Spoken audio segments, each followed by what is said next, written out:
Pagkatapos ng mahigit 2 taon sa dry dock, may bagong footage na sumulpot online na nagpapakita ng galaw sa tanging corvette ng Philippine Navy. Ibig bang sabihin, malapit na siyang bumalik sa dagat?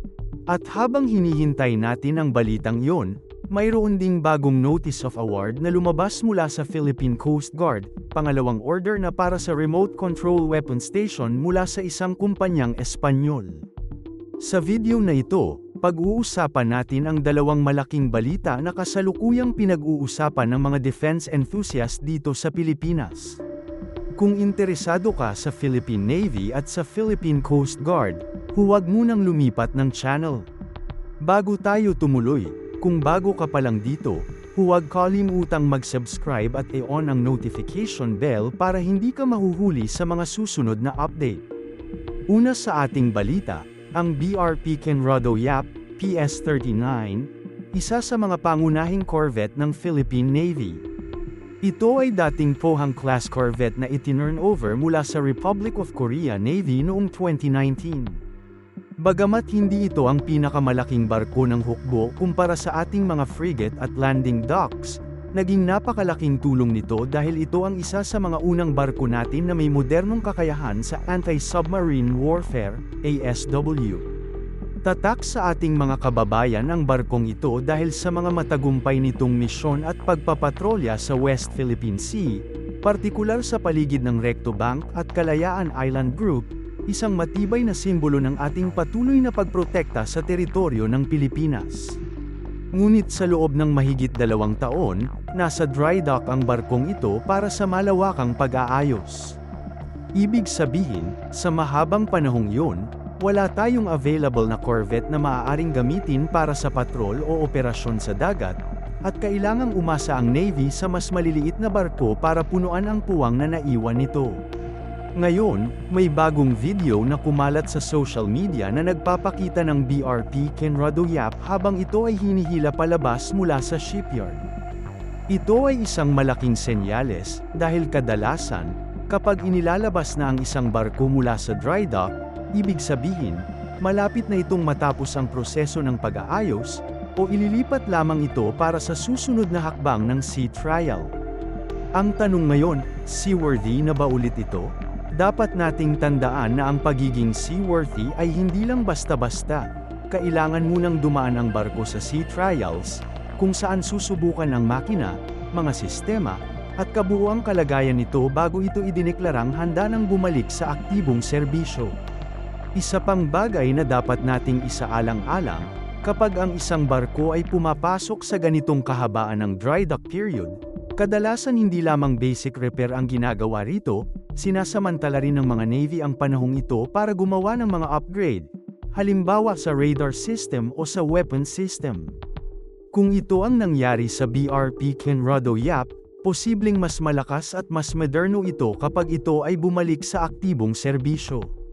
Kung babalik ito sa serbisyo, malaking tulong ito para sa Philippine Navy, lalo na ngayong patuloy na tumataas ang pangangailangan ng patrol presence sa West Philippine Sea.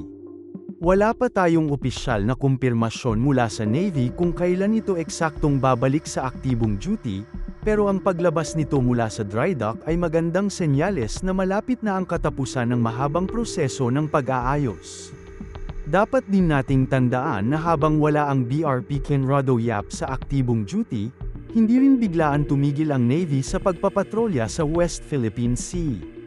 Umasa sila sa mas maliliit na barko at offshore patrol vessel para punan ang puwang, ngunit malinaw na hindi kapareho ang epekto ng presensya ng isang corvette kumpara sa mas maliliit na sasakyang pandagat. Kaya naman, ang bawat balitang lumalabas tungkol sa progreso ng pag-aayos nito ay laging malaking usapan sa mga grupo ng defense enthusiast, dahil alam nating lahat na ang pagbabalik nito ay direktang nagpapalakas sa ating kakayahang magpakita ng presensya sa ating sariling karagatan. Panatilihin nating bantayan ang update na ito. Lumipat naman tayo sa ikalawang balita, na may kinalaman sa Philippine Coast Guard.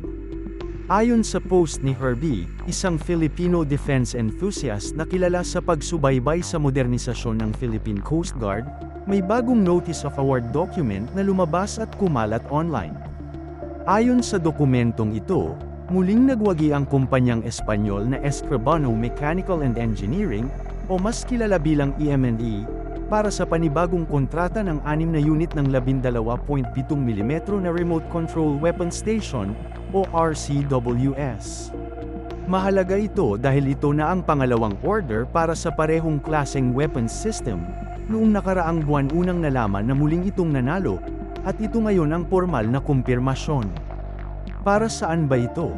Batay sa pattern ng mga naunang order, malamang na ang bagong batch na ito ay para sa mga natitirang Par-Ola-class patrol vessel ng Philippine Coast Guard na wala pang naka-install na RCWS.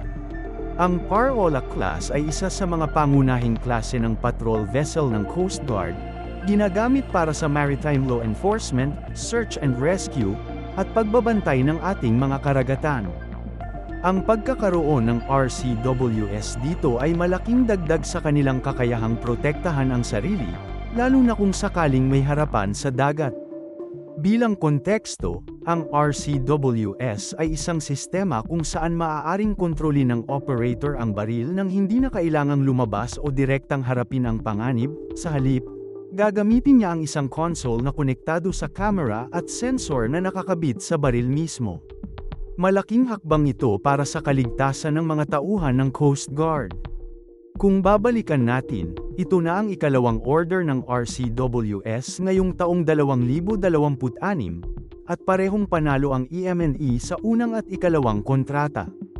Ipinapakita nito ang tuloy-tuloy na paglago ng ugnayan sa pagitan ng Coast Guard at ng kumpanyang ito, at maaaring senyales din na patuloy ang planong bigyan ng dagdag na weapon system ang buong Par-Ola class fleet. Ang pag-uulit ng order ay maaari ring magpahiwatig ng tiwala sa kakayahan at kalidad ng kanilang produkto, batay sa naunang delivery. Kung pagsasama-samahin natin ang dalawang balitang ito, makikita natin ang isang malinaw na pattern. Patuloy ang Pilipinas sa pagpapalakas ng kanyang mga kakayahan sa dagat, kapwa sa panig ng Navy at ng Coast Guard, sa kabila ng mga hamon sa budget at sa proseso ng procurement. Magkaiba man ang saklaw ng dalawang balita, pareho silang nagpapakita na hindi tumitigil ang ating mga institusyon sa dagat sa pagsisikap na maging mas handa laban sa mga hamon sa ating karagatan. Kaya, iyan ang dalawang malaking balita ngayong araw, ang posibleng pagbabalik ng BRP Kenrado Yap sa dagat pagkatapos ng mahabang panahon sa dry dock, at ang bagong Notice of Award para sa 6 na dagdag na unit ng RCWS ng Philippine Coast Guard. Dalawa itong magkaibang balita, pero pareho silang nagpapakita ng iisang direksyon, ang patuloy na pagpapalakas ng ating maritime forces, kapwa sa Navy at Coast Guard, sa gitna ng mga hamon sa ating karagatan. Kung may opinyon ka o karagdagang impormasyon tungkol sa alinman sa dalawang balitang ito, iwan mo sa comment section. Salamat sa panunood, at huwag kalimutang mag-subscribe para sa mga susunod na update. Kita-kita tayo sa susunod na video.